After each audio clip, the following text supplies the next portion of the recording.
I'm Chris McDonough, a retired homicide detective. I've interviewed thousands of people, from serial killers to ministers. Welcome to the interview room.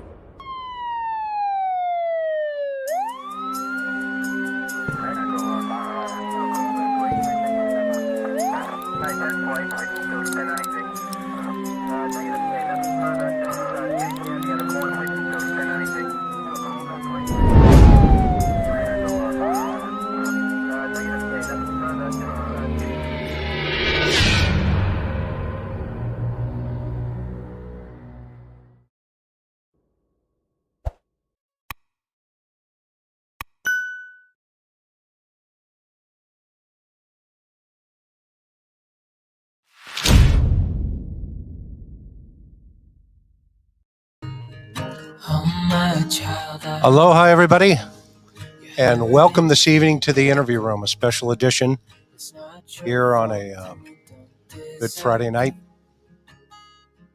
Thursday night, just testing you. Well, that's a good way to start, right? Don't you love it? Lot to cover tonight. I want to welcome you to TIR if this is your first time here. I want to play this song here because it reminds me so much of this particular case with Summer and all the different moving parts that we've all been dealing with for almost a year now. I want to kind of get ahead of this before June 15th because I think that day is going to be a significant, special day for, quite frankly, the world. And what I mean by that is hopefully the authorities or somebody will come forward and present some different information that relates to her whereabouts. That's my wish. That's my hope. If you are new here, welcome to the true crime community where we deal with, on this channel, nothing but facts and hope, and then helping people and helping families and helping victims as needed. All we ask is you subscribe and that you keep it classy in the chat as well in the comments. If you can't do that, then this is, I would ask you that you perhaps follow another channel, but hopefully I have the faith that you can do that. I'm in an undisclosed location as always, and as you can hear the rain, it's pretty cool. It's pouring outside. And it's actually maybe apropos that the heavens weep as we talk about Candace and we talk about Sweet Summer tonight. And I want to thank our mods, and for those of you who are new here, we have Miss Sophia, who's our team lead, Maui Girl, Mimi J2, Teresa Mulligan, and Stephanie Erb. We're going to talk tonight about, I want to discuss a whole variety of ranges of topics, but I want to kind of tie it back into the last couple of videos that I've put up, the short videos. And and then kind of give you my thoughts on some of the things that I think are moving in the right direction. You know, this case has been going on, in a couple of weeks, it will be, as we all know, 1 year. And the world is aware of Summer Wells. And that's because of you, each and every one of you, whether you're a creator, whether you're a observer, a listener.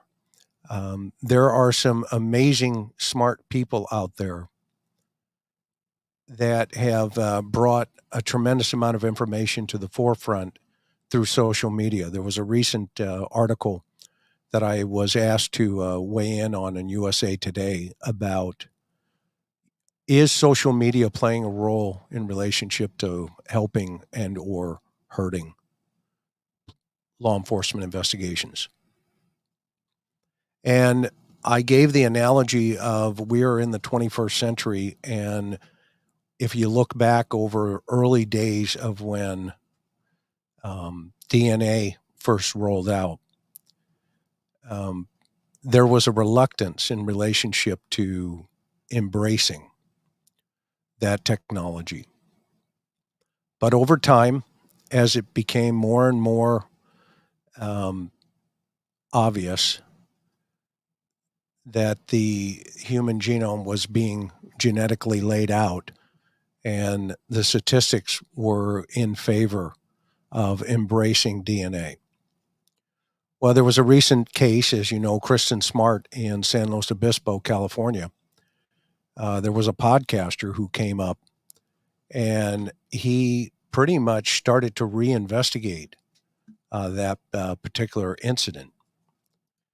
And as a result of that, that case was looked at again by the law enforcement authorities and ultimately and subsequently solved.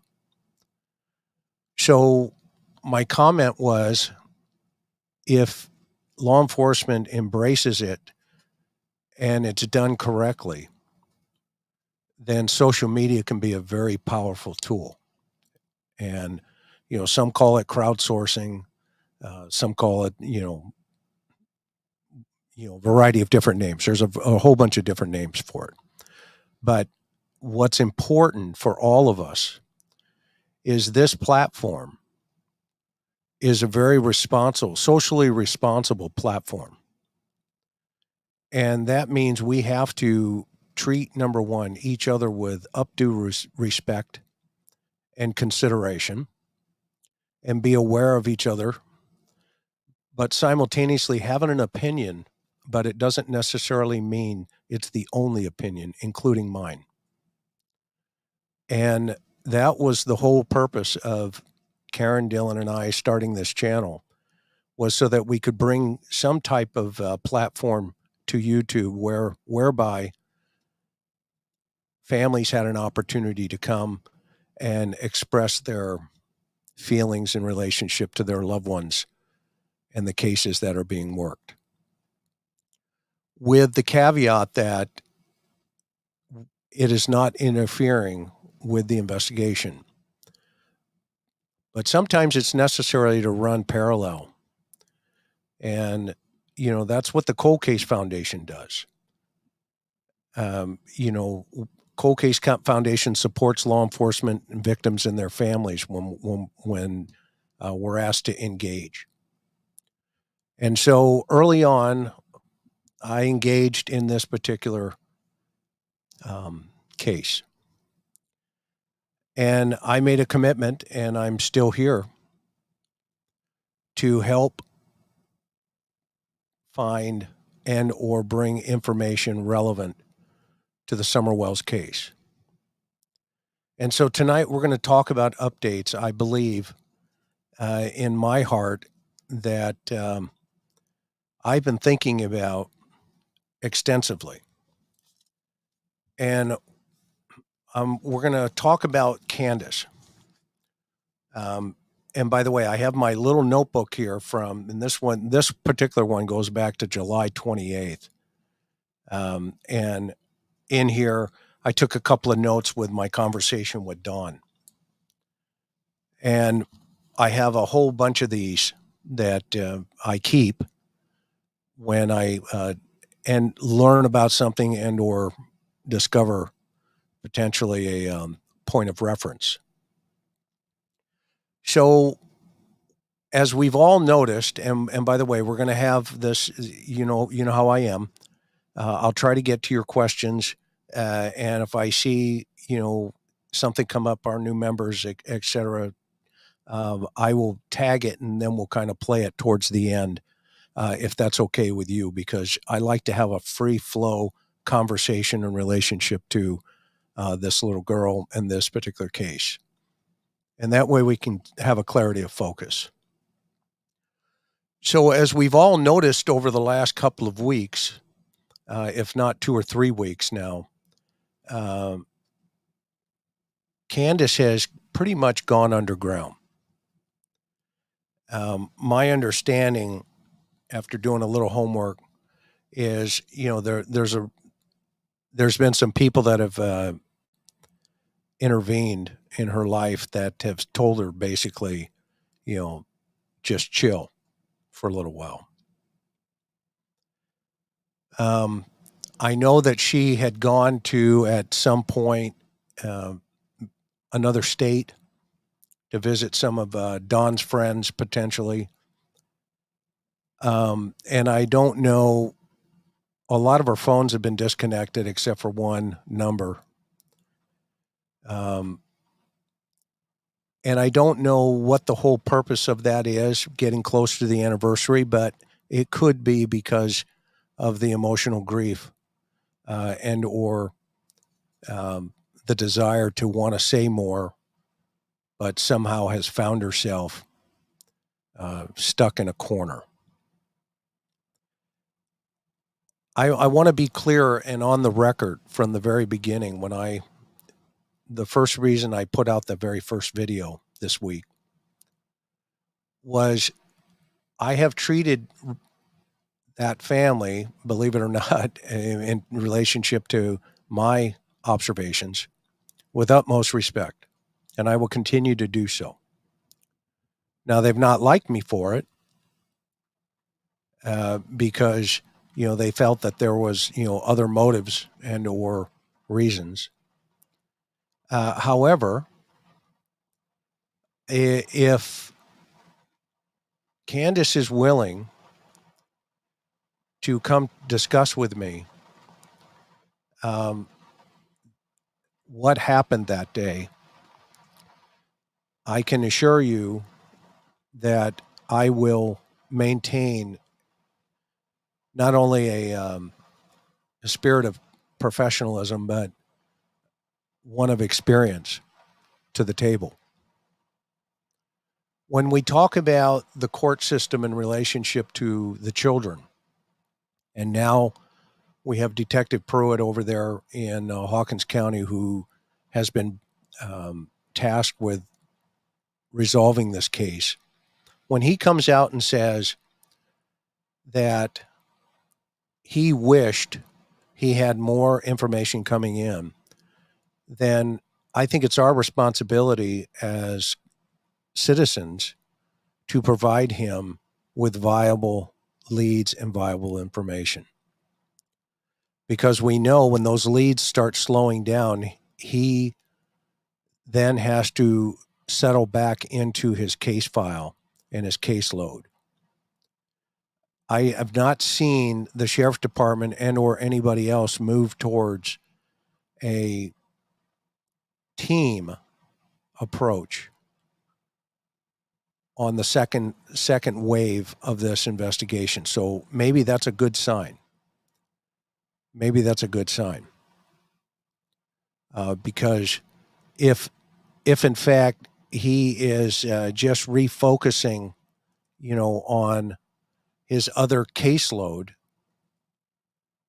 then maybe there's other people doing. I'm just trying to get Buddy in the shot here for you. Love that little guy back there. Maybe he's focusing on other caseload that others then can now refocus on some of the information flowing in through summer. Okay.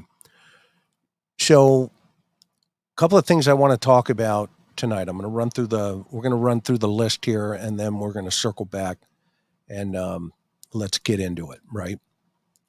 As Miss Linda says over at her channel. I have felt from the day at that watering hole that Candace wants to tell us what took place.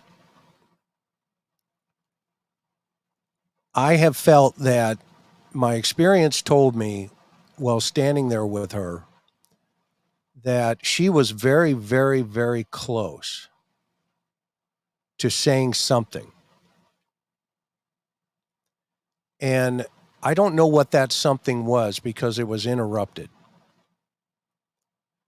But you can clearly see, and the reason I put that video out, you can clearly see the emotion, the clarity, and the sincerity for that piece of that conversation, not the whole conversation. There was a lot of soggy bread being sold in that conversation as well, because she was trying to fill in the gaps. Now, as a result of that, while standing there, her emotional breakdown was so sincere in my opinion, and when it was so sincere that I really felt that at that very moment she was going to say, here's what happened. So I have stuck on that for quite some time, and I want to show it to you here real fast. I'm not going to bore you with the entirety of it, but I want you to see what I was seeing. And as you can tell, I'm probably maybe 3 feet from her. And if I would have had another 10, 15 minutes of privacy with her, then I personally believe that she would have shared with the world what is going on in this particular case in totality, right from mother's mouth. Watch this. People lie. To law enforcement, to everybody. It makes me so mad that it just makes my blood boil. Right.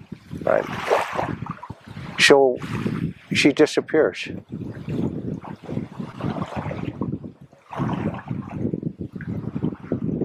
don't know what else to say. What are the possibilities in your mind? I know what your heart's saying. Your heart's saying she's with somebody right now. How would we know how to connect that dot, you and me? Well, like, for instance, that Dobbs guy that was supposed to be camping across at my neighbor's house. Right. He was there that same time, and then Tony Hammonds, whoever the hell he is, he was down through there. Who was there when you got home? There was nobody there. There was my mom mentioned the blue van across at my neighbor's house, but I just figured she had company. Okay. I didn't know about that was the guy that was trying to move in there. I didn't know that at the time. Okay. And so I didn't think nothing. I just figured it was neighbors. I had visitors. Okay. You know, I didn't think nothing about that. I gotta stop. Okay, so this is the moment where she realized that she had lied a couple times in that particular sentence, that sentencing, in my opinion. One is she threw out a couple of names, which, in my opinion, came from Dawn. The Tony Hammonds guy, she didn't know about Dobbs coming because she says, I didn't see it, basically. You just heard it a minute ago when she was pulling up. And her mother added the van in the conversation. So in this particular moment, what she is doing, and I'm watching her very carefully, and I've been going over this for 11 or whenever it was, 10, 11 months now.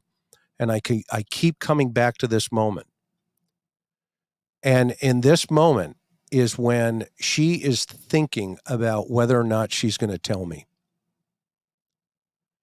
Because this is that, as we used to call it, going for the snot. Where whenever somebody who has a guilty conscience is about ready to lay it all out, then what we do, what is you pay close attention to not only the body language, but listening to the verbiage in relationship to how she's presenting it. So you're going to see me kind of step into her for a second, because what I want to do is take up a little bit of space. And we're only going to show this for a couple, another minute or two, and we're going to keep talking. Okay. Because I've beaten this thing in the past, but I think it's important with June 15th coming up. So she now is thinking, I have to stop, because she knows that she's on a roller coaster here, and she's realizing she's climbing a hill, to use an analogy. But she's about ready to put her hands up and go when all of a sudden there was some interruption. And she realizes she's got her hands up while going down the hill. And so I personally believe, and Candace, if you're listening tonight, I would like to talk to you again, because I can help you in relationship to understanding what's going on here in the big picture. And so watch her for a second. And by the way, I personally believe she's being sincere here in this particular part, 100%. In fact, Don called me afterwards, later, and he read me the riot act. And that's because I think there's some other things going on, and we're going to touch on that tonight as well. But watch this particular exchange. I can't do no more. I just might. And where did we see this exchange again? Think about that. We saw this exact exchange without the verbiage, I feel like I'm being interrogated. But we see the exact exchange on the Dr. Phil show, where she realizes things were getting close, and her mechanism of safety is to retreat. And that is one of the reasons why I believe she's gone underground right now. So, Candace, I'm asking you, if you're watching tonight, or I know some of your friends are, and I know who you've been hanging out with, I'm asking you to please step up for a moment, step out for a moment, and let's work through this together to find Summer and help about Summer. There's more to this story than is in the environment right now. And not only do you know it, but your mother knows it, and quite a few other people know it. So here's the moment. I gotta have a cigarette. Sorry. No, good, light it up. I just don't. Light it up, no, girl. I don't like to breathe in other No, go blow it. Go. I'm not gonna. Don't worry about me. You should see me drive. I'm a mess when I drive. You can't drive like I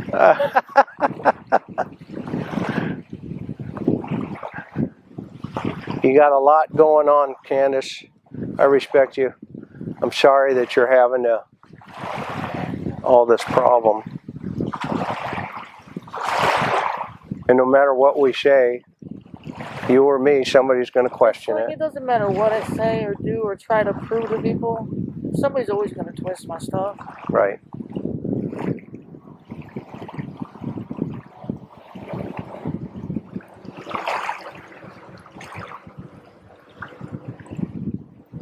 And for that one woman to go on there that works with Allie, she don't know me and my kids. She don't know what they do every day. Most of my boys work here. They tell you. Well, I've seen a lot of your pictures. Yeah. That speaks volumes. You know what I mean? That speaks a lot. That says a lot. Nobody's perfect, though, right? No, I'm not perfect. I'm not perfect by any means, shape, or thought. Never have been perfect. Never meant to try to be perfect. And me neither. I mean, you.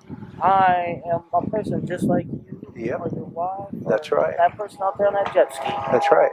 I'm no different than anybody else. We all make mistakes. There's no question about that. No question about it. I can't even enjoy life without my kids. Help me understand what you mean by that. Like how these guys are out here having fun with their family and stuff. I can't even go in that water and pretend to even have fun because what's the point? She's not here to enjoy it with. You know, I lost a son. Yeah, you were saying that. I know that hole. I know there's a depth of pain that nobody understands until you have been in that hole. Okay? And You know, I've been in this hole twice now. help me understand that. Well, once when my mom called me and said that they couldn't find my little sister Rosie. Okay. When she disappeared. And that was heartbreaking. But my daughter, that's twice as worse. Right. You might as well just rip my chest out, throw it out there for the fish to eat because it's worthless without her. I try to be strong for my boys.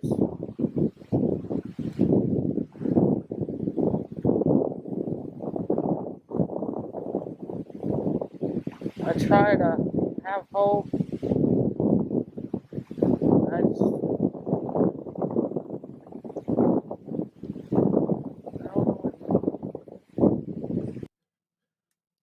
Okay, that's it. That was the moment. She declared herself. She doesn't know what she's doing. And I believe it. I believe her.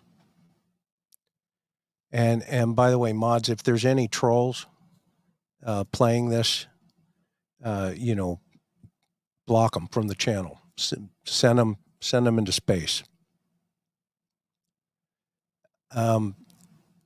Where she's at, in my opinion, is she knows much more than what she wants to put out there. And I believe that she's in a catch-22. She's in a conflict. She believes that, you know, she wants to tell people more, but she's in a conflict in doing so. And that's an interesting position for a mother whose child's been missing for almost a year now. Because she's been strong enough to maintain the narrative. But here's a reality check on that narrative.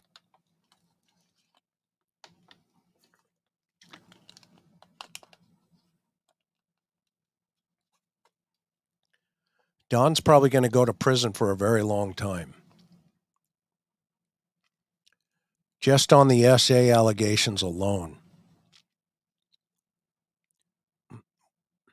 With his sister, you know, visiting him in jail recently, and then going to Utah and giving a statement in relationship to his case.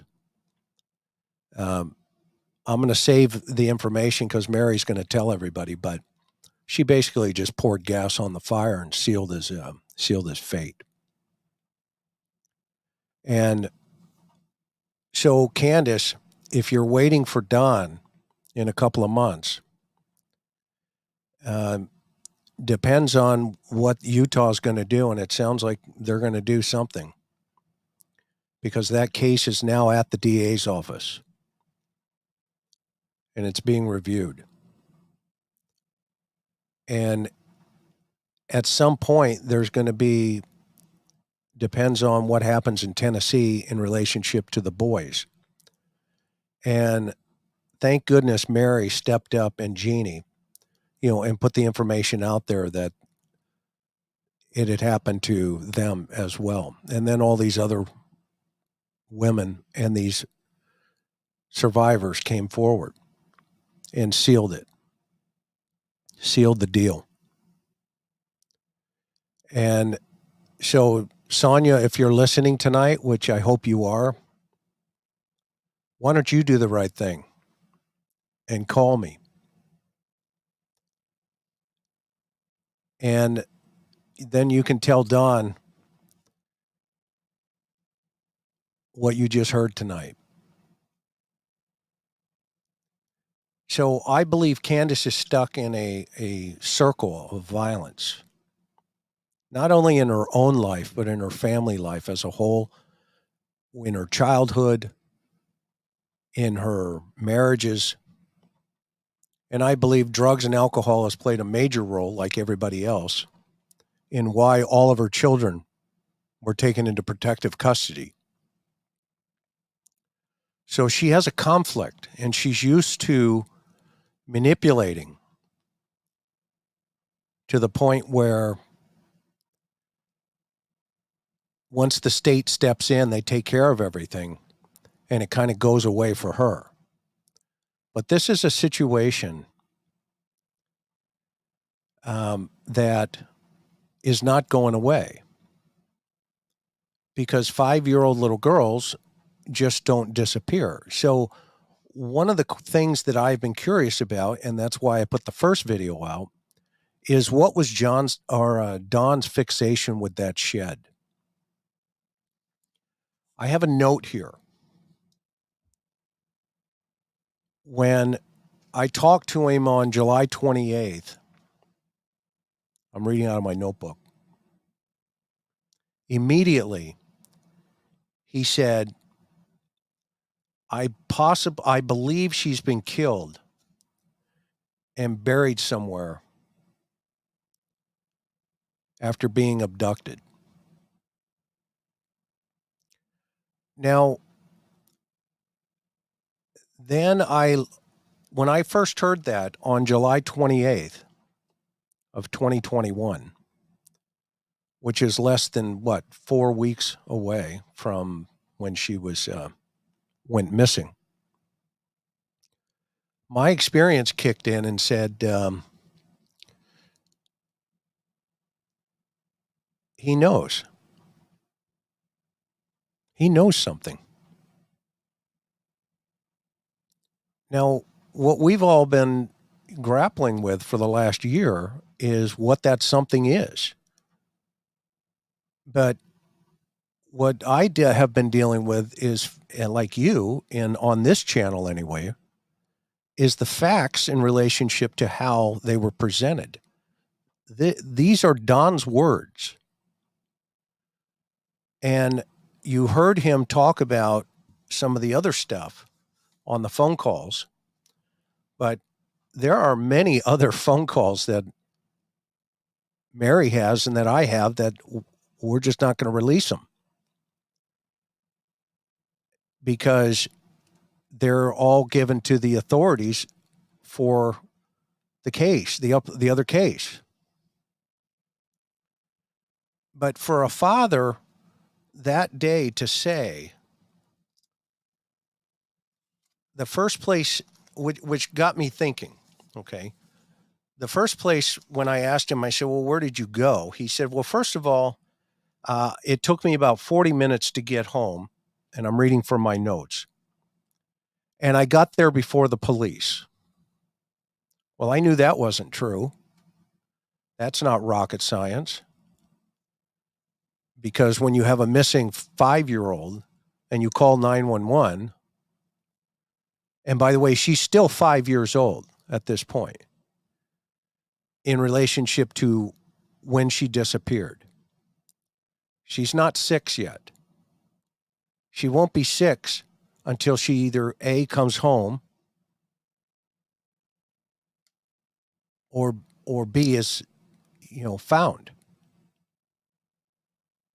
But at this point, she's still 5 years old when she disappears and vanishes off of 110 Ben Hill Road.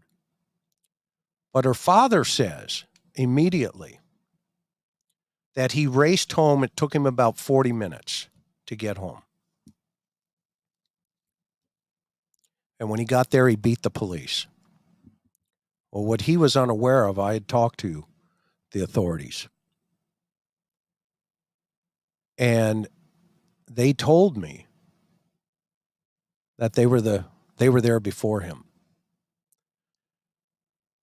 Now, from there, I knew immediately what I was dealing with personally.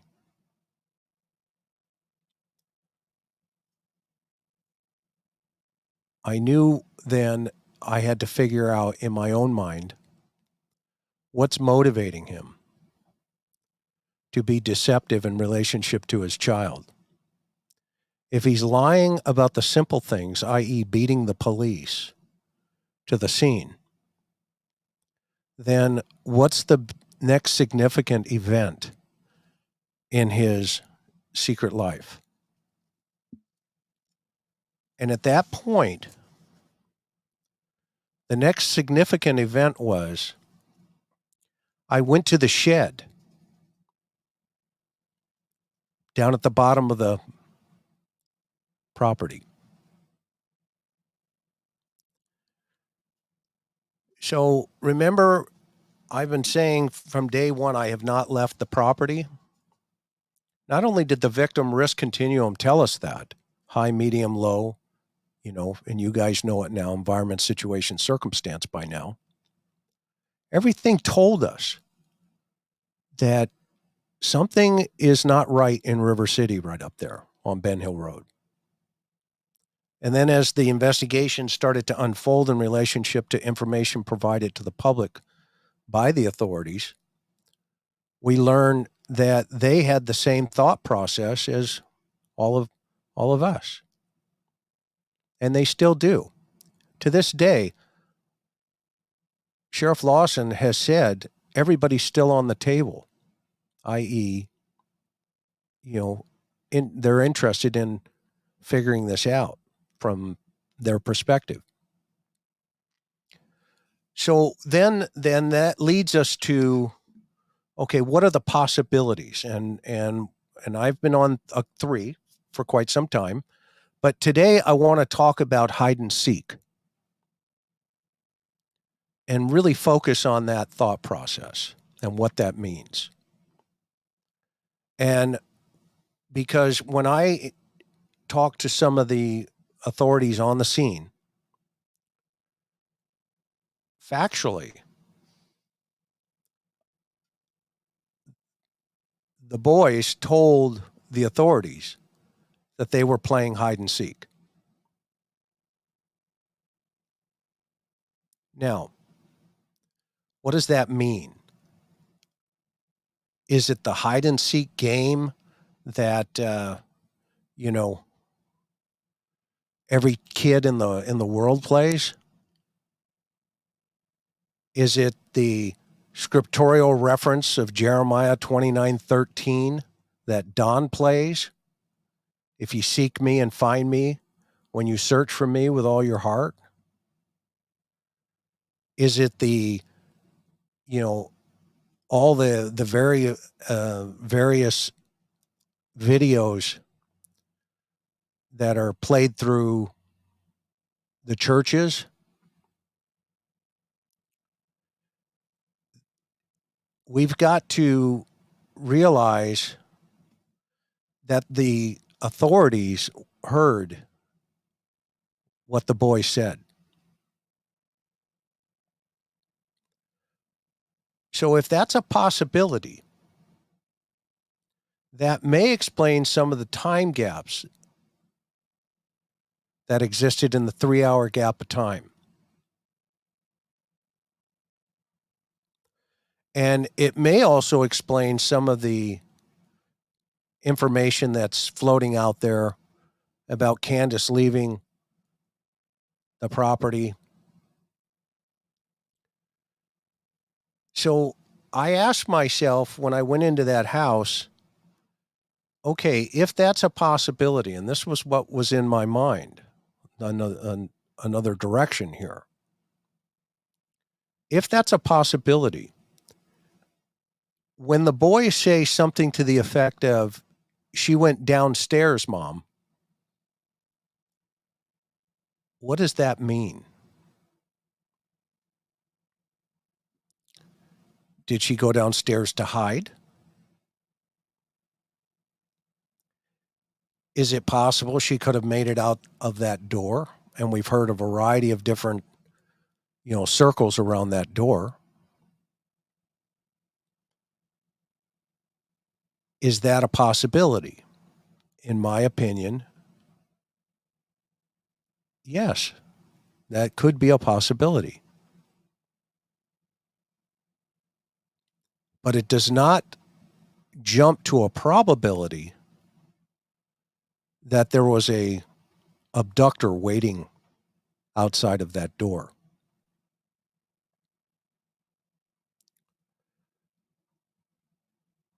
What it means is this could have been just a simple problem that spun rapidly out of fear by the parents. And we can all, figure out what those, possibilities could have been. I mean, one of them for me was the past histories of both of the parents. And that's why I focused on a tight, what we call a victimology pretty quickly on Summer. And that's why it was so significant when Jeannie came forward immediately to say, I was that same age when I was abused. Now, do we know that Summer was? No, we don't.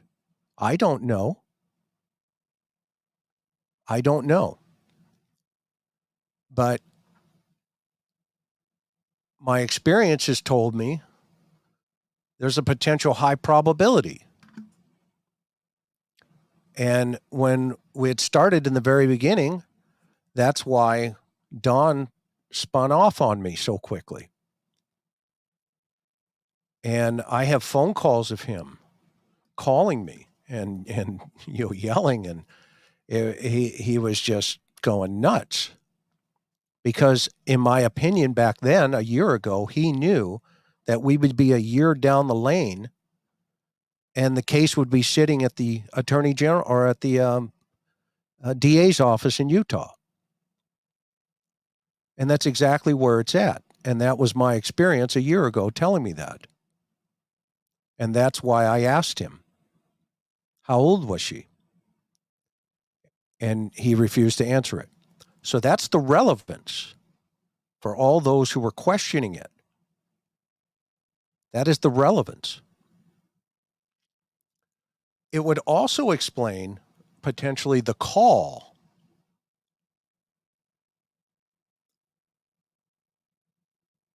that Don made to Candace. And in that call, he says that, or he asks a question, when are you coming home? So that made me think, well, is he home? Well, he could have been, and he could have been at work as well in terms of earlier on in the day, because at the time, we have this gap between, whatever it is, 3 to 6:30, because the 911 call is 6:23 p.m. So that 3 hours, maybe he was at home or at work, and then he comes home and Candace isn't there, but she's out. And so he calls her. Where are you? When are you coming home?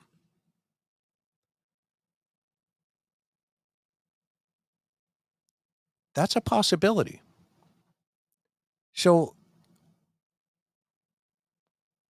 the timeline becomes significant in relationship to what time did she leave earlier on in the day, and that varies in a variety of different directions, right?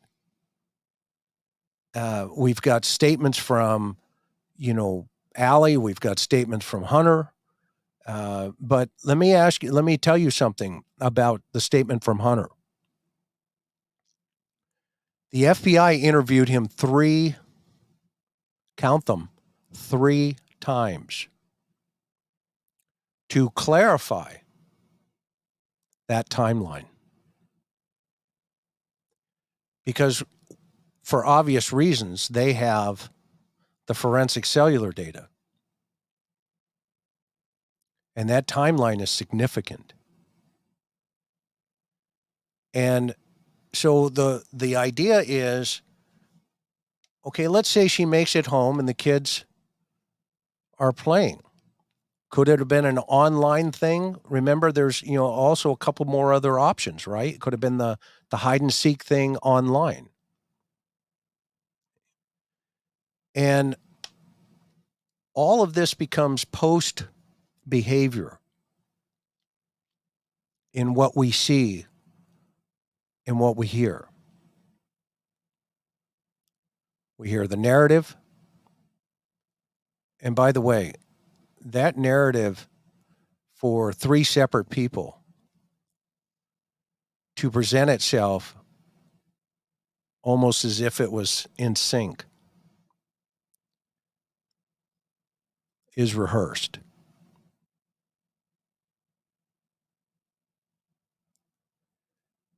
It's all been thought through. So you need time to do that. And maybe that time is significant within the 3 hours or whatever it's going to be. It's going to be close to that, 2.5 to 3 hours. That's how much extra time is unaccounted for before she's reported missing.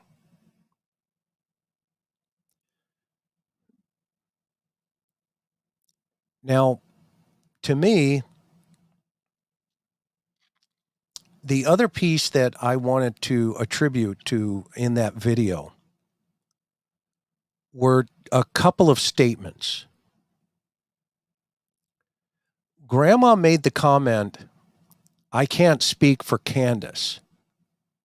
And this is why I want you to correlate the narrative of the script, as I've called it from day one. Candace writes in the note, "I can't speak for Don." Now, what that told me was those two are in sync with their conversations. Even though Candace did not want to go on the news and talk about it, either one of two things was happening, in my opinion. She was standing there listening to the conversation that Grandma was giving and statement that she was giving, and then she parroted it back in writing. But what she did is she tied Don to it. And the reason she tied Don to it, and this is one of the reasons I'm reaching out to her again, is because she's afraid of Don.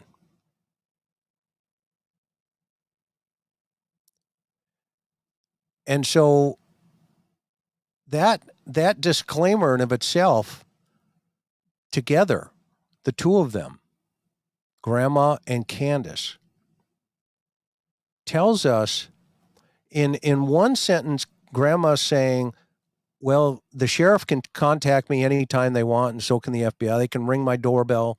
They can hang out. They can do whatever they want. I'm here. We're available. And then almost immediately, the written statement comes out. And I was trying to read the you can tell on the paper, but I think it was the journalist's notes, the reporter's notes. I couldn't make out what was being written prior to that on that piece of paper. I don't know if what I was looking for is to see if she had had a couple of drafts. And I couldn't tell. So maybe in our chat here in the TIR community could take a look at that note a little closer and see if if we can figure that out. Hopefully if it is the journalist note, then that's the way it is. That's the evidence. So what we do learn is that those two are in sync with one another. Now, why is that relevant? It's relevant in my mind because they were the last two to see Summer. They were the last two. And Grandma has, kind of tucked herself away in Wisconsin. And Candace is now starting to pull a grandma.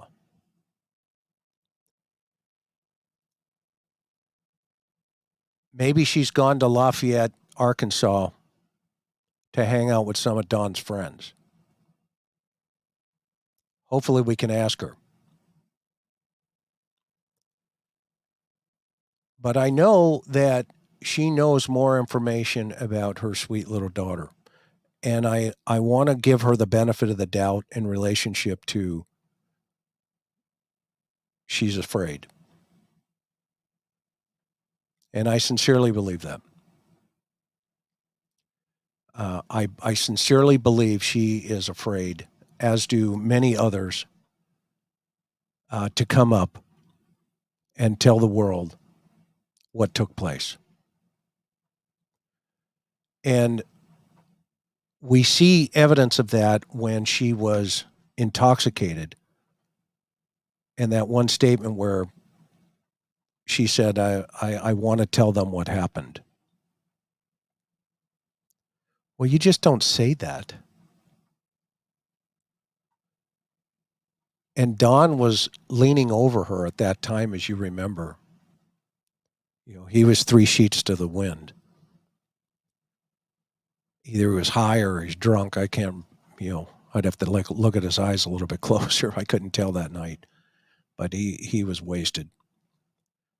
And, he's reciting Bible verses.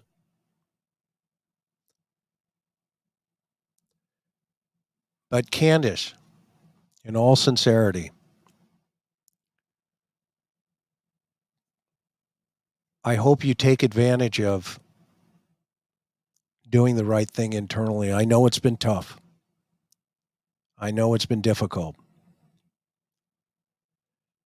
But I do believe that you also know more. And so do 100,000 other people.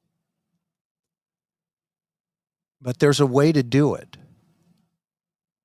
to help us find your daughter. And the first thing, if you don't want to talk to me, the first thing I would do is call the authorities and say, I need to talk to you, and go in and sit down with them. Go sit down with them. And if you don't feel comfortable doing that, or if your lawyer tells you not to do that, and by the way, let's talk about the lawyers for a second. Okay? The lawyers that they have are court-appointed lawyers to the children. They are not court-appointed for Candace and Dawn. They are there to protect the integrity of the case revolving around the children. Now, there was enough for Child Protective Services to get involved to take the kids out of the home. And whether or not that was in the beginning or whether or not that was post Summer's disappearance, either way, there was enough for the court to come in, intervene, and say, let's get these kids out of here. And thank goodness they did that. In retrospect, now looking back, that was not only the right call, that was probably one of the best calls that was made in this thing, this circumstance. So now that those court-appointed attorneys are there, the investigators are now thrown a curveball. Because what they want to do is interview those children a little bit deeper in a forensic cognitive interview with an expert, sitting down with them. A lot of times it's a psychologist, a child psychologist. And then they come back and they tell the investigators, this is what they said. But they had some spontaneous statements from them that day. So what they wanted, I'm assuming, what I would want to do is correlate those statements and make sure that they're accurate and or truthful and or believable and can be proved, i.e., we were playing hide and seek. Now, there's a lot of thought in relationship to what that means. Is it the video game? Because Don puts it on the video game. Okay. Well, was that on purpose? I don't know. Did they think through that? I don't know. I'm not going to question their intelligence, but what I will question is their ability to keep a narrative going.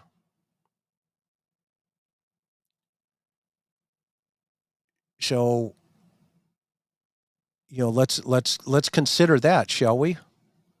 Before we say that they're not capable. Well, I think we're learning that they are potentially capable. So the shed, in my opinion, at the bottom of the property is really significant for Dawn. Maybe that was the place that some of these other dungeon activities would take place. Because you just don't make a statement within a couple of weeks to a total stranger, i.e. me at the time, that you believe that your daughter's, I believe she's been killed and buried somewhere.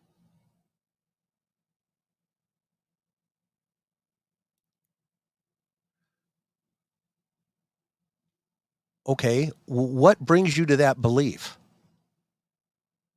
What tangible evidence, circumstantial or whatever the, all the forms of evidence, what brings you to that belief? And then you have the rest of the family rallying around the narrative. Grandma going MIA almost immediately. And then secondarily, you have this parroted narrative that keeps getting that initially, if we look back, right, if we all go look back, Don controlled that narrative almost to the T. And now that he's been in jail, Candace has been worried about saying too much. So the best information she got, maybe it was from Sonia, Don's sister, was you better lay low. Or maybe it was a couple of friends that will help you around this. Either way,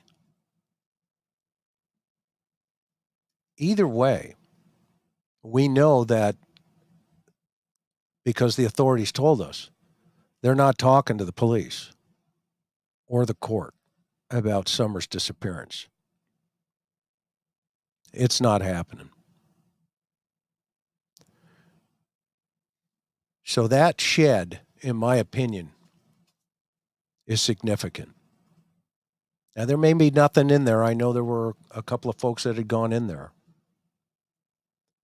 But that shed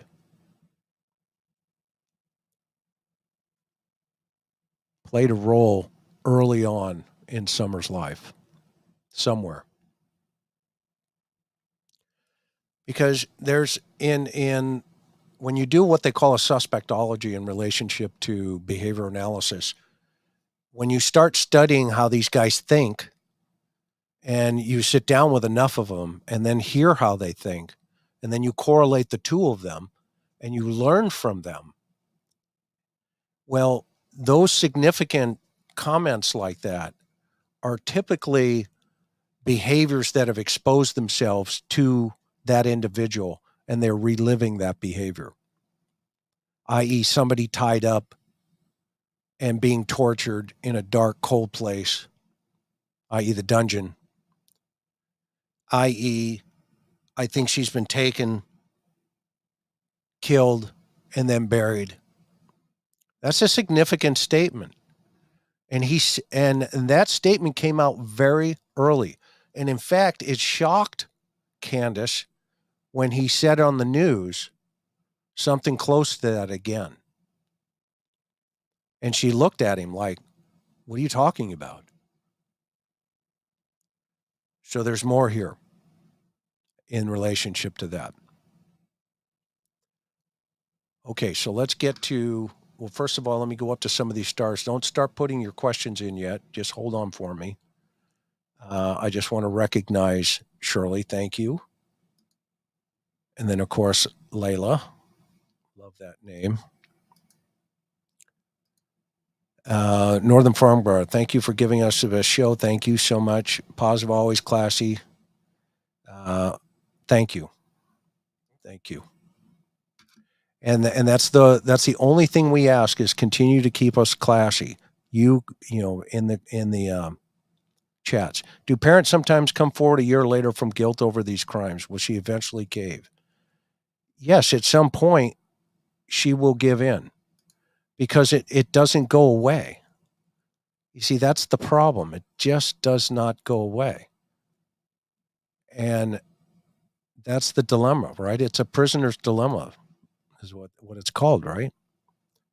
Thank you, Heather. Rockin' RN, thank you so much. We appreciate you. Welcome to TIR. Same with Doreen. Dowling, thank you. We're grateful for you. Kathy, thank you. We love our mods too. We're so thankful for you. Susan, thank you. Who else? Sandra, thank you for coming. Sandra Lee for becoming a member. And Becky, thank you, thank you, thank you. Let me go back up to the comments here before I miss them. Thank you, Versi Dorset. Appreciate you. I want to make sure I'm not missing anybody.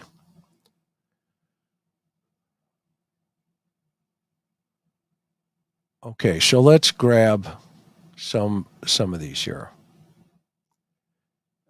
Can I elaborate more, please, Kelly? Well, in criminal behavior analysis, the idea of putting behavior through filters. There are 10 filters, right? They call them the 10 filters of profiling. I am not a profiler. I'm a behavior analyst in relationship to criminal activity. I've been trained in that. Okay. So my expertise is involving children, criminal behavior analysis in relationship to sexual deviant behavior during the commission of a homicide. So basically, it's guys who are killing children for gratification, sexually. That's my game.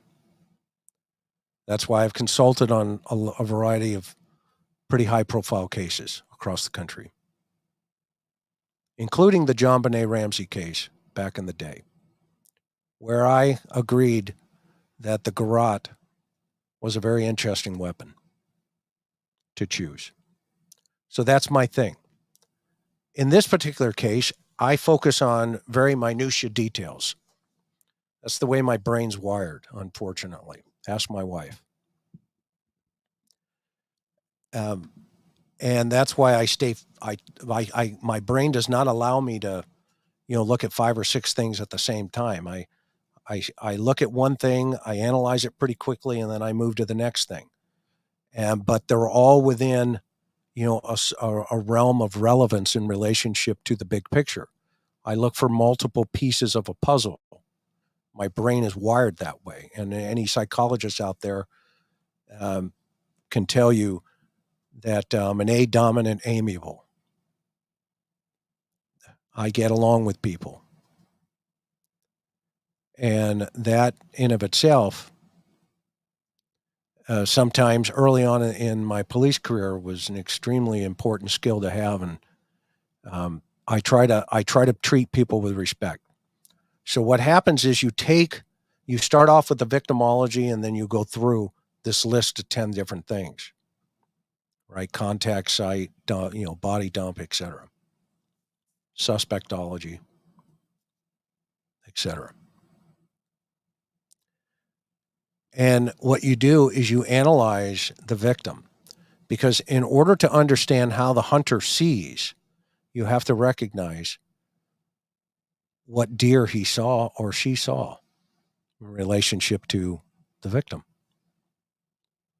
And so you have to pay attention to that. And so I tried seeing through the eyes of Summer when I went into that basement. That was my mindset. And that's why I said I understand Summer much more today than I did earlier. And which led to a whole bunch of thoughts, right? The theories, and which all of us have been thinking about. Did she fall down those stairs? Was there an activity that had taken place in that dungeon? When I got down there, that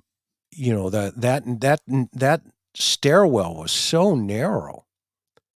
When I got in there, that even Candace commented, well, Don can get down here and he's bigger than you. And yeah, I said, okay, yeah, sure. So I went down head first, meaning, walking, facing it versus backwards. And she went down backwards.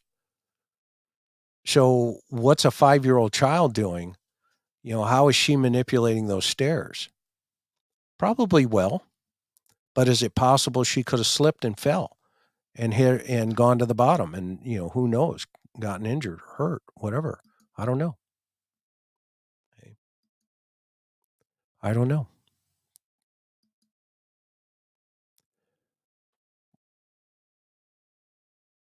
I can tell you this, when I got down there, like everybody else, while watching that thing, that was a keeper. That was definitely a dungeon. It was not an environment for any of the children. The boys, Summer, nobody should have been in that environment. Thank you, Mama. None of the children should have been down there. I mean, it was cold, it was damp, it was dark. And then to hear a father describe, a dungeon, a basement. I see her. Remember where he said, I see her. Well, how does he see her? How does he do that? How does he do that?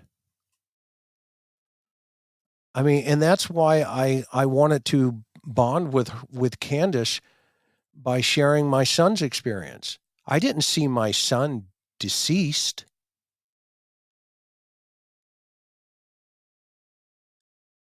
How does he do that?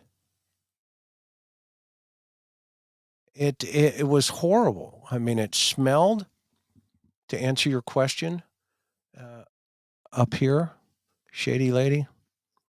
What did it smell like down in the dungeon? Can you elaborate? Yeah, it was musty. It was mildewed. It was, it was horrible. It was terrible for a 5-year-old. And when we go back and look at, some of the early pictures of Sweet Summer, you can really see what appears to be, just neglect, total neglect.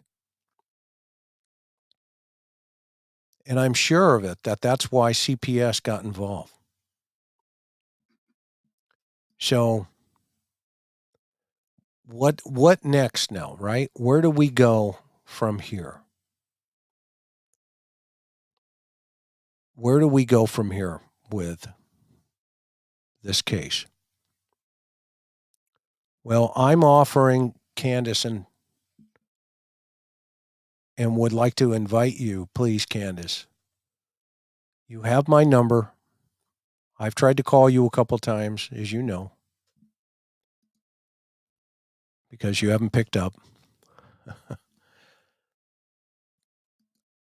I would just like you to call me and let's talk about it. If you tell me to come to Tennessee, I'll be there. which, by the way, at some point I show up, and I'm committed to help find your daughter with you. It's time. Thank you, vet girl. It is time. It's time. So the lawyers have made it difficult for the authorities to get close to the family, basically. That's the underlining messaging from when the detective says the lawyers have complicated everything. Well, that's because of the boys, right? The boys themselves have lawyers, three of them, one probably for each of the children. And all three of those lawyers have, I'm assuming, been dealing with the district attorney's office in relationship to, and CPS, to placement and all the other stuff going on behind the scenes. So as a result of that, you just can't walk up and sit down with the kids and say, hey, I would like to, A, B, C, and D. Now, I'm assuming at some point they were early on. But up on the property is when they had the best opportunity to interview them. The initial statements. And by the way, there are pictures of, as you guys know, of floating around where they're playing football with the authorities.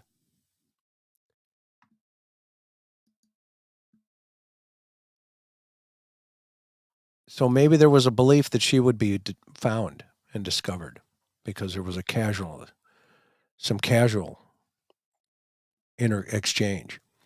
But the other interesting thing was, though, the other three people, Grandma, Dawn, and Candace, had compartmentalized themselves and individualized themselves away from each other almost immediately. All of that observation was made early that day on June 15th. I know that as a fact. And at some point, that will be significant.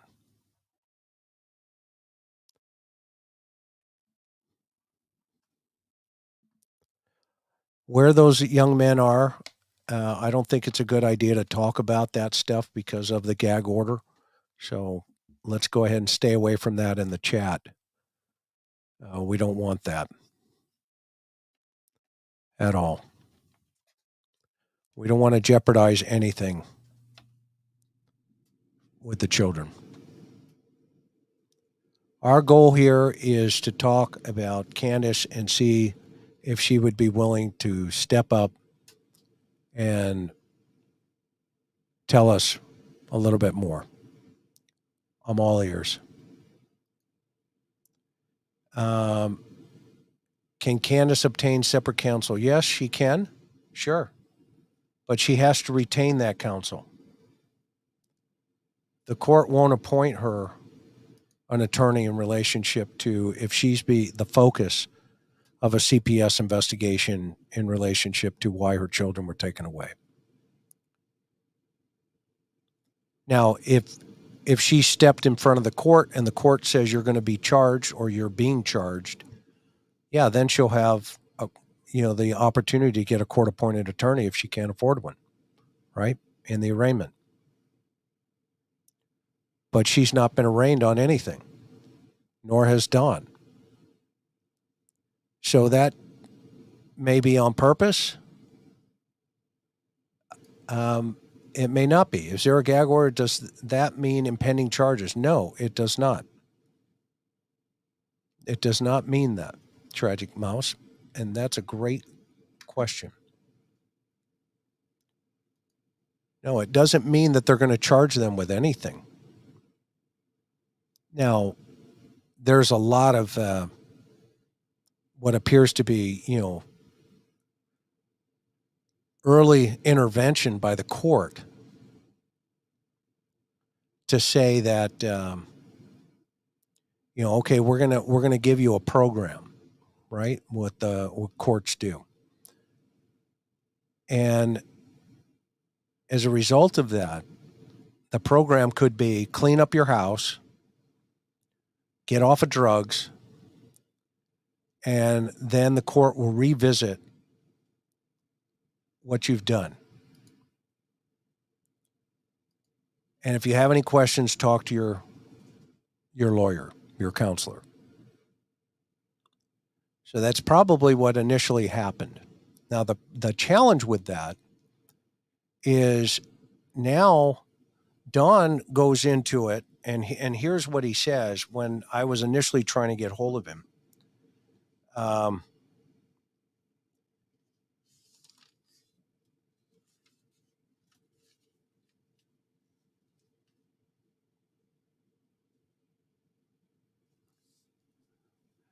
Man, I can't talk because of the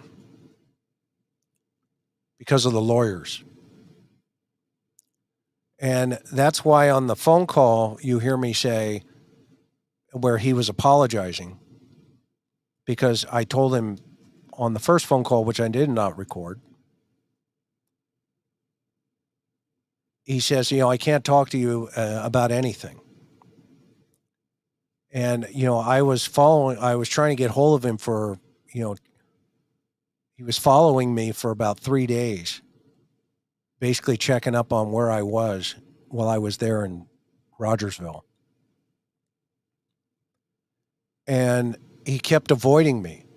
And I called him and said, hey, I left a voicemail, and I even have video of me sitting at the church down the street from his house across from the grave of his family, which I'm not, going to disturb personally, ever.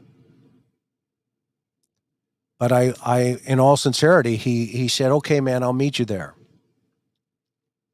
So he never shows up. And then he calls me back and says, hey, man, I'm sorry. I can't show up down there. And I said, well, how come? He said, well, because of all the lawyers. I said, well, what lawyers?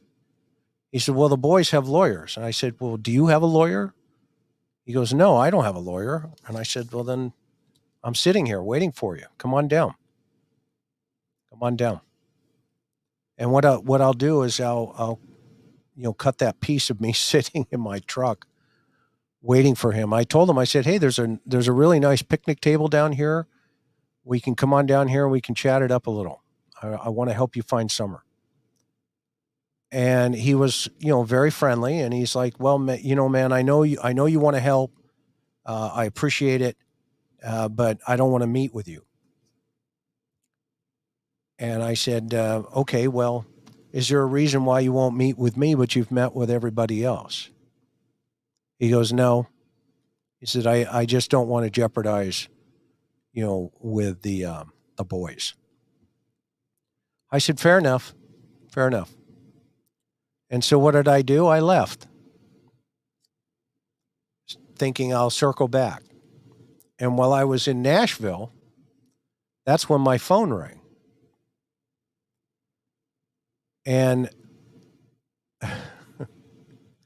Josh, he doesn't get good reception in the shed. Isn't that truth? And my phone rings, and that was the phone call between Don and I. And, it was kind of like, well, he knew I left because I told him, I said, well, okay, then I'm going to bounce. I'll circle back, because my intention was to go to Nashville, then come back and talk to him. But in the interim, he felt like he needed to call me, and which he did. And then he discovered that he did not want to talk about what I wanted to talk about for the moment, because we brought it up together.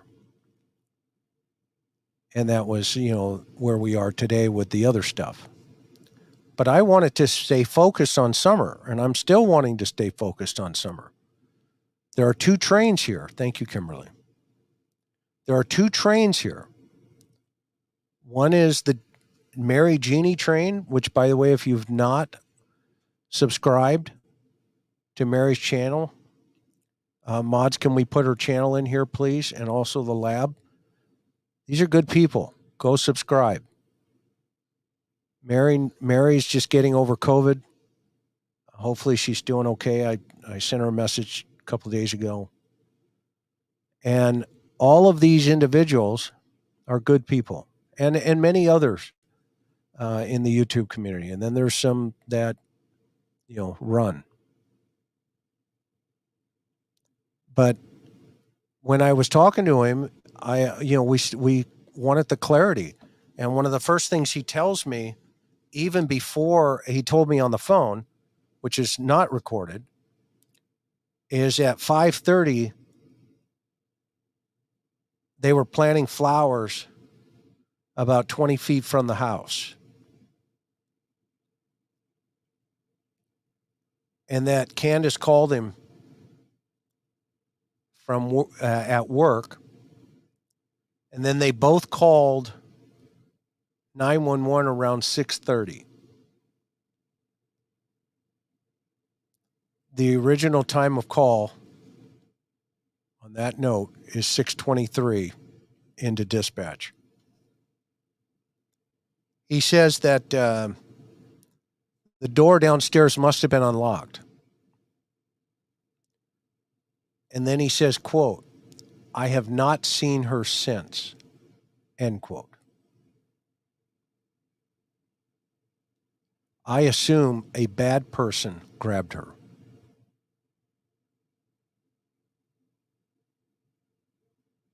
We covered every single place that could be checked.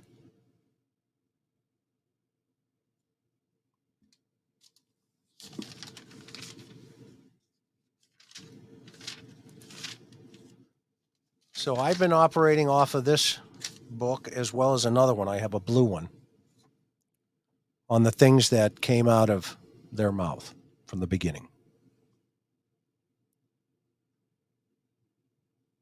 Let's see here. Asked many times, what happened to the sofa downstairs?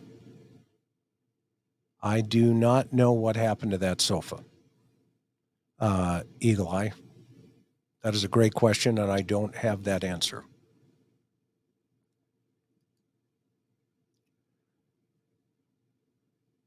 And this is a great question, Mary, or a thought. Why would he think someone took her?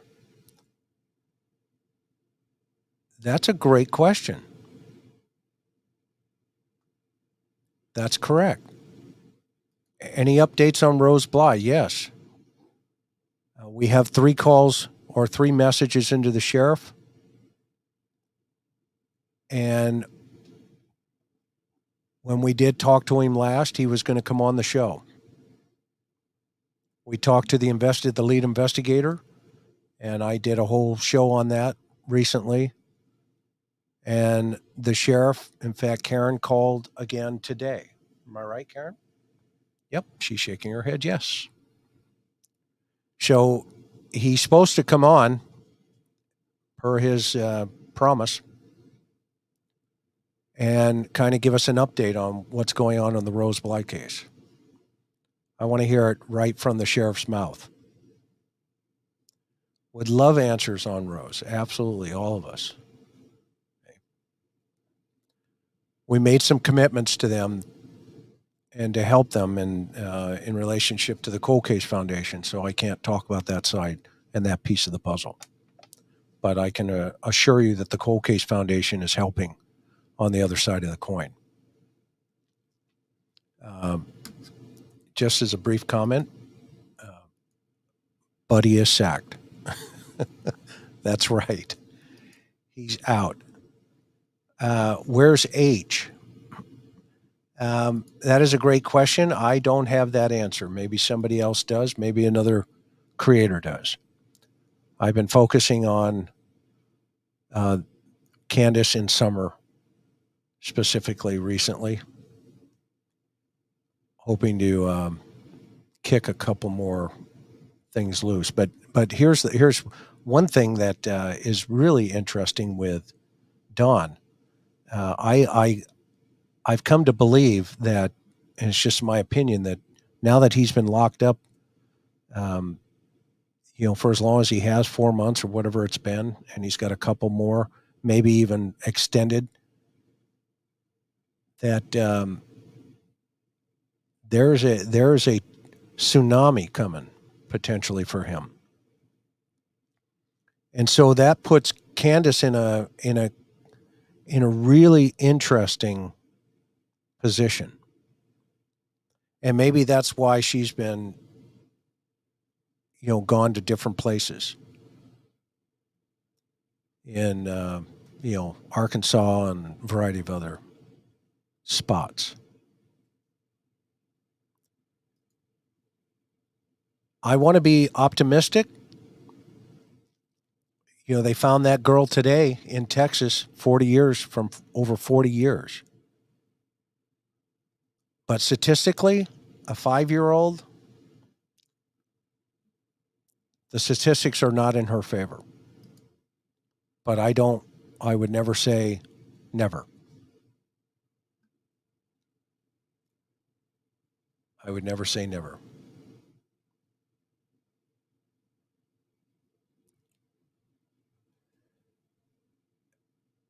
So Ricky says he knows he sold her. He would try to sell their kids. Yeah, come on, put 2 and 2 together. You're smarter than that. Is that a possibility? Sure. Of course it is, Ricky. I don't have any evidence of that. So that's why it's a theory. Is it up on the board? Of course. And I'm sure you would agree with me, brother. How long before it becomes a cold case? When all of the leads run out.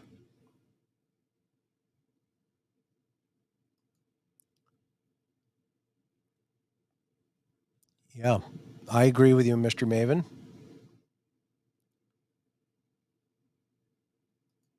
Let's see here. Right, never say summer got gone.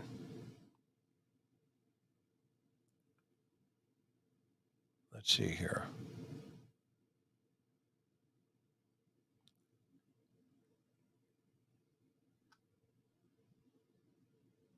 These are really good comments, you guys. We appreciate you keeping it classy and above board as always.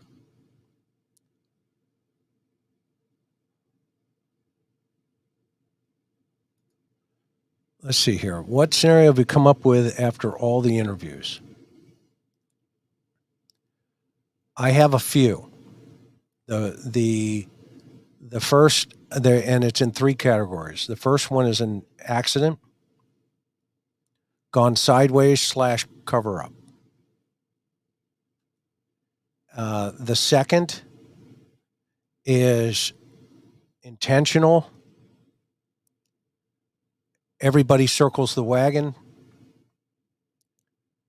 And as a result of that, all the criminal activity, past experience kicks in, and there's a handoff. I think the handoff could be to potentially DW, and he knows that answer.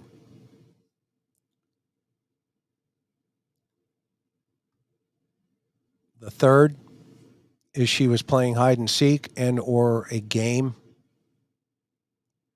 and is somewhere around that property. And those are the 3 scenarios I think that are in play here. Do I think she was sex trafficked? Do I think she was sold? It's a possibility. Anything's a possibility. I'd be foolish to say no. A probability lower than the other 3. Because Don had tried to trade his kid for drugs in the past, that brings it probably into the number 4 position. But those are those are all in play, all of them. I saw a question go by, do I still have leads? I know where Candace is.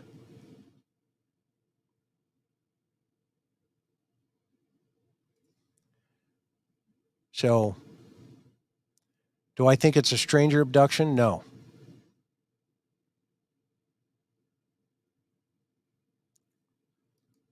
Let's see here. Good night, Al. Chris, regarding the intentional theory, do you think it could be someone outside the family unit but close geographically, i.e., neighbor? Thank you.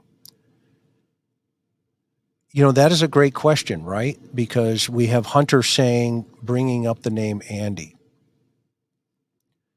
And what does that mean? Well, there are a variety of Andys. One of them, obviously, is JS, his husband, slash even, other family members in that family that go by that. We only have him saying that that's where Candace used to buy his dope, i.e., so that's her connection. And then you have the theory of, was there a vehicle involved? And was Summer out on the road? And did that vehicle hit her out on that road? That's in number 7, number 8, probably. But you can't take it off the board. Did she wander into another neighbor's property? You can't take that off the board. And, so other people involved, across the way, there were a lot of, land disputes going on pre-incident. There's a lot of he said, she said, and there's a lot of shadiness going up on Ben Hill Road.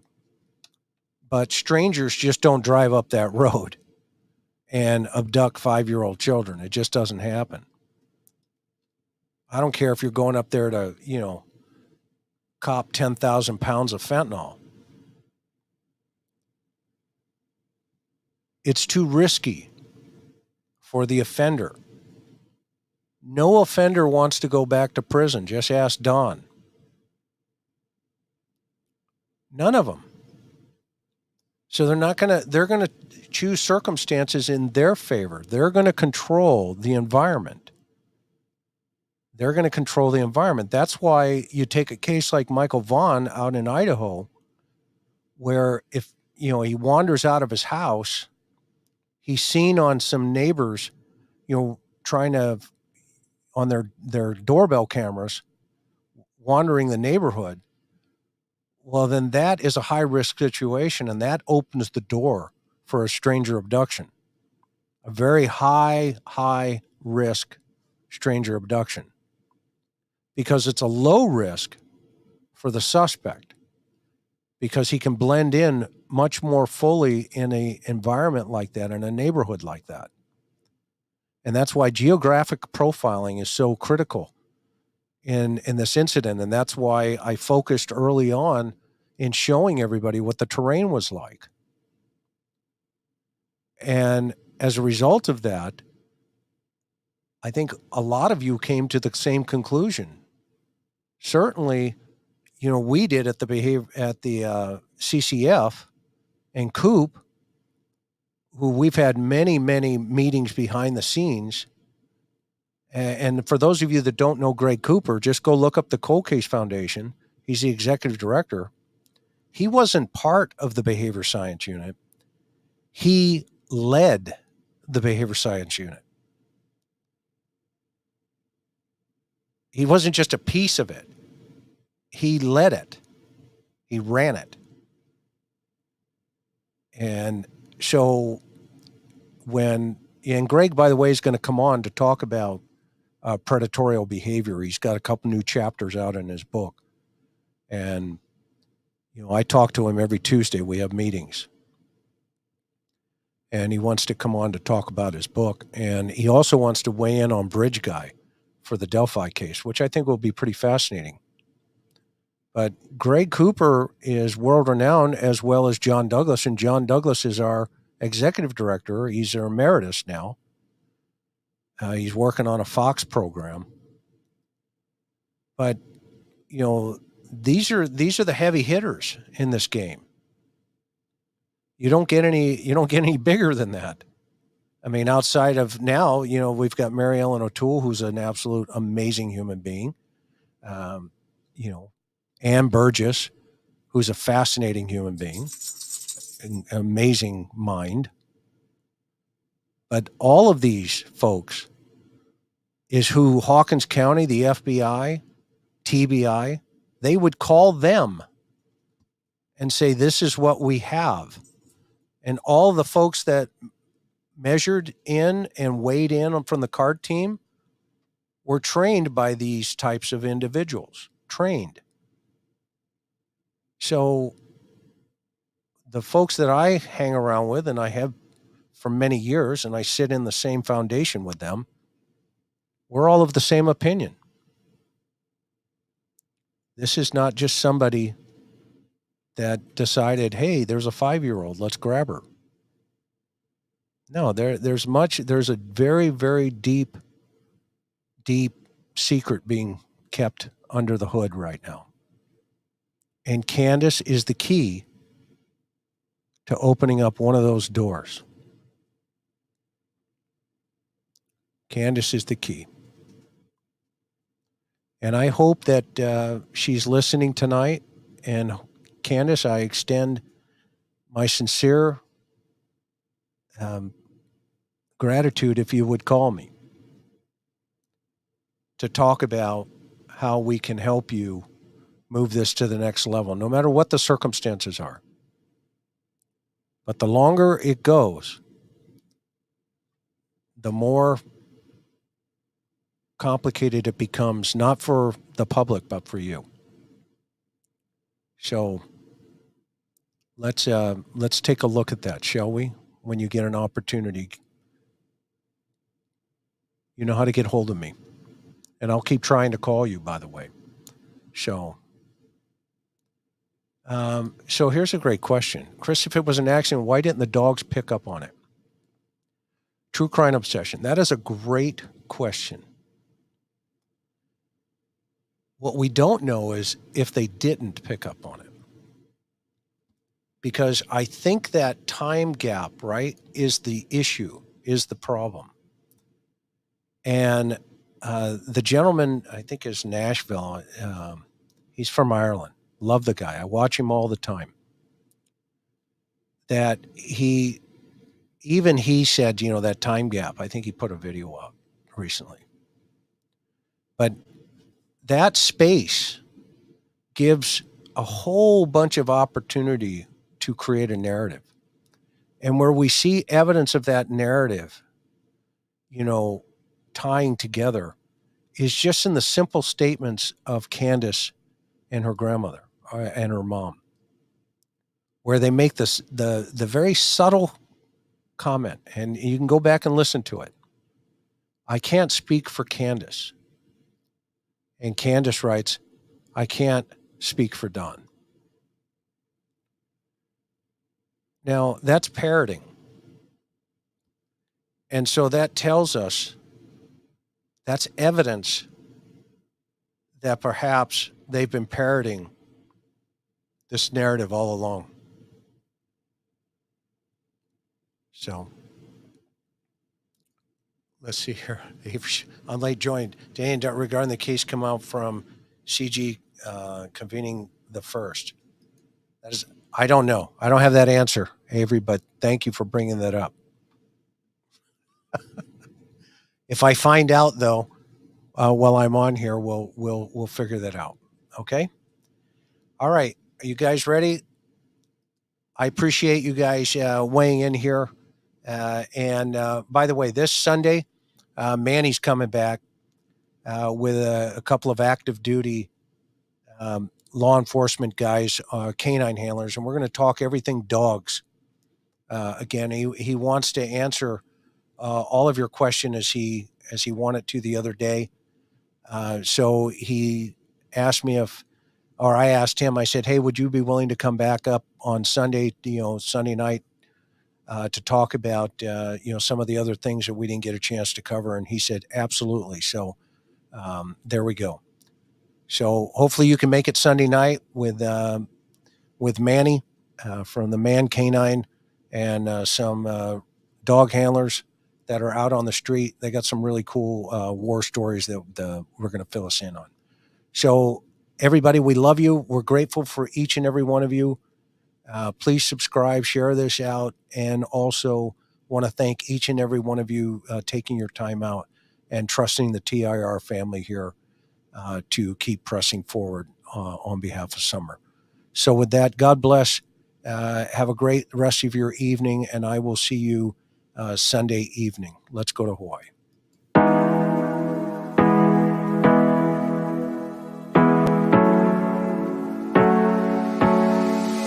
Hard working every day, I'm stressed out 24/7, babe.